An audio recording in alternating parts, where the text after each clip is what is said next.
Good evening.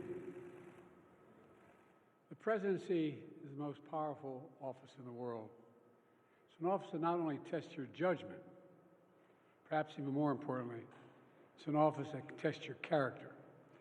Because you not only face moments when you need the courage to exercise the full power of the presidency, you also face moments where you need the wisdom to respect the limits of the power of the office of the presidency. This nation was founded on the principle that there are no kings in America. Each of us is equal before the law. No one is above the law, not even the President of the United States. With today's Supreme Court decision on presidential immunity, that fundamentally changed. For all practical purposes, today's decision almost certainly means that there are virtually no limits on what a president can do. This is a fundamentally new principle, and it's a dangerous precedent, because the power of the office will no longer be constrained by the law, even including the Supreme Court of the United States. The only limits will be self-imposed by the president alone. This decision today has continued the court's attack in recent years on a wide range of long-established legal principles in our nation, from gutting voting rights and civil rights, to taking away a woman's right to choose, to today's decision that undermines the rule of law of this nation.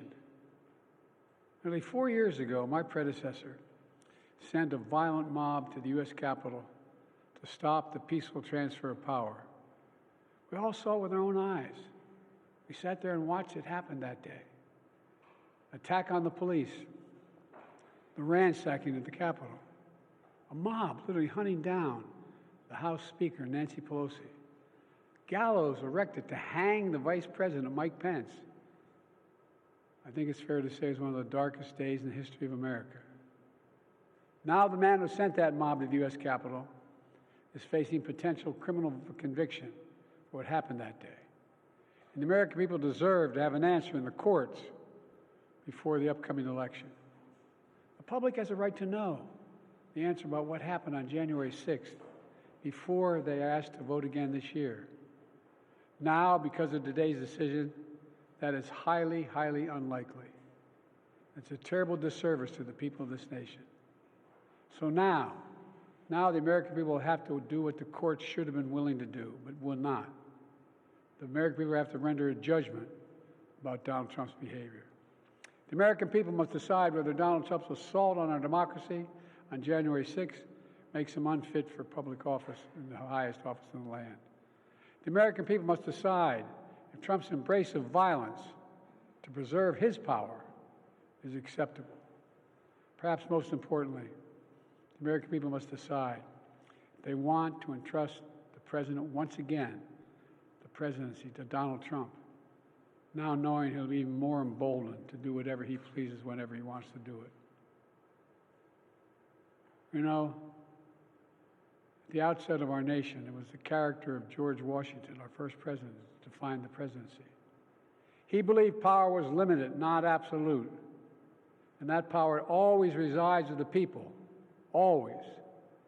Now, over 200 years later, with today's Supreme Court decision, once again, it will depend on the character of the men and women who hold that presidency that are going to define the limits of the power of the presidency, because the law will no longer do it.